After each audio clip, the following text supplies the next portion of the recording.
Bénis celui qui est à côté de toi. Dis-lui, sois béni ce matin. Est-ce que tu crois que tu es réellement béni ce matin? Si tu le crois, nous acclamons ton Dieu.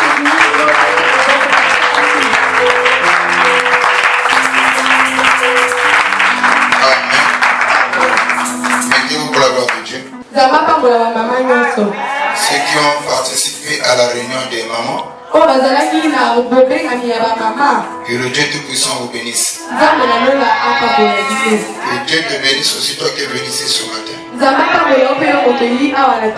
Amen. Alors, sans plus tarder, nous allons aller toi au but. Notre thème c'est il faut se débabyloniser. C'est ça notre thème. Pourquoi on doit se débabyloniser? Le Babylone c'est un système qui n'est pas conforme à la parole. Voilà pourquoi la Bible nous dit sortez du milieu d'elle mon peuple. Amen. Amen. Alors nous nous mettons debout la parole de Dieu. Nous sommes dans le livre de Apocalypse chapitre 18, le verset 4. Amen. Apocalypse 18, le verset 4. Et j'ai entendu du ciel une voix qui disait: sortez du milieu d'elle mon peuple, afin que vous ne participez point à ces péchés, et que vous n'ayez point de part à ces fléaux. Nous sommes dans le livre de Romains chapitre 12. Romains 12, le verset 1 à 2. Je vous exhorte donc, frères, par la compassion de Dieu, à offrir vos corps comme un sacrifice vivant, saint et agréable à Dieu, ce qui serait de votre part un culte raisonnable. Ne vous conformez pas au siècle présent, mais soyez contraires. Soyez transformés par le renouvellement de l'intelligence, afin que vous discerniez quelle est la volonté de Dieu, ce qui est bon et agréable et parfait. Nous sommes dans le livre de Jacques. Jacques chapitre 4, le verset 4.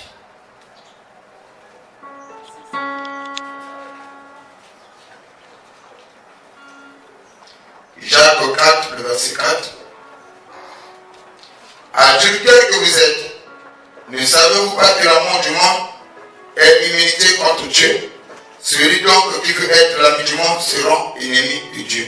Nous inclinons nos têtes. Éternel Dieu Tout-Puissant, toi qui parles le mieux que les hommes, descends ce matin et parle à ton peuple. Nous voulons manger ta parole, car tu as dit: l'homme ne vivra pas seulement du pain et du vin, mais de toute parole qui sort de ta bouche. Laisse que la parole qui sortira ce matin, Seigneur, puisse bénir ma soeur, puisse bénir mon frère. Dans le nom puissant et fort de Jésus, nous te l'avons demandé de prier. Amen. Amen. Amen. Est-ce que tu peux acclamer? J'aimerais que tu acclames. Mettez-vous pour la gloire de Dieu. Il faut se débabyloniser. C'est ça le grand thème. Et nous avons montré que Babylone c'était un système. Souvenez-vous, aussi longtemps que Israël était encore en Égypte, Israël n'était pas une église de Dieu. À quel moment Israël est devenu l'église de Dieu? C'est quand Israël est sorti de l'Égypte. Et par là nous comprenons qu'une église n'est pas seulement les bâtiments. Une église n'est pas seulement les rassemblements où les gens viennent pour adorer. Et c'est le sort de personnes qui sont appelées à sortir hors d'eux.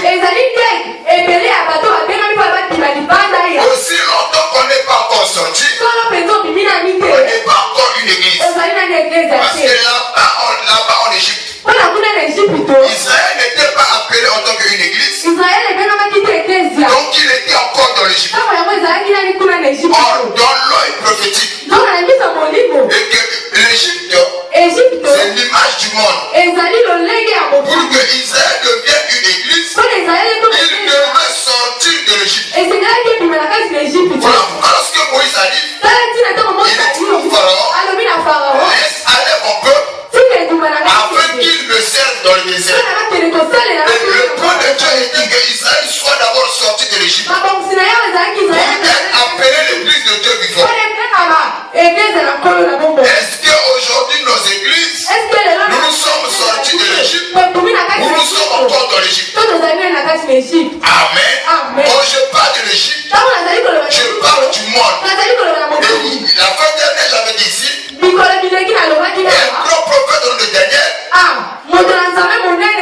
poussé par l'esprit, il dit quand vous ferez l'abomination de la désolation dans le lieu saint, et que celui qui lise doit faire attention. C'est-à-dire que le jour que vous allez voir le monde dans l'église et l'église dans le monde, c'est que Dieu est proche. Son arrivée est proche. N'est-ce pas ce que nous voyons? Aujourd'hui, les gens appellent le mal par le bien et le bien par le mal.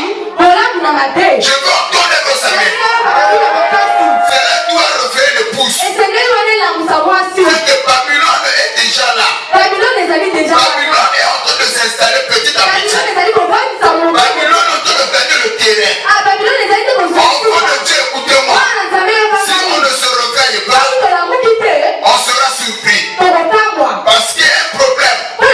La Bible dit que personne ne connaît le jour ni l'heure que Christ va venir. Même moi qui vous prêche, je ne connais pas à quel moment Christ viendra. Et la Bible nous donne des indices. Quand vous verrez tel signe, sachez que l'arrivée du Seigneur est proche. Amen. C'est ce que nous croyons. Par rapport au signe que nous voyons. Un jour Christ prêchait. Il dit à ses disciples, quand vous verrez les figuiers bouchonner, sachez que l'arrivée du Seigneur est proche. Et nous voyons déjà des stores qui annoncent son avenue. Je dis à l'église, Babylone est en train de s'installer petit à petit. Il est content, nous en tant qu'enfants de Dieu, que nous puissions sortir du système des Babyloniens. Aussi longtemps qu'on ne sort pas du système des Babyloniens, on ne serait pas une pousse. Or que l'église signifie celui qui est appelé à sortir hors d'eux. Hors de quoi? Hors du monde. Voilà pourquoi un chrétien ne peut pas vivre comme le monde. Un chrétien ne peut pas penser comme le monde. Et la Bible dit ceci, ne vous conformez pas. Ne vous conformez pas. C'est que n'imitez pas le comportement ou les agissements de ce siècle présent. Parce que c'est le système babylonien. Je veux entendre vos amis.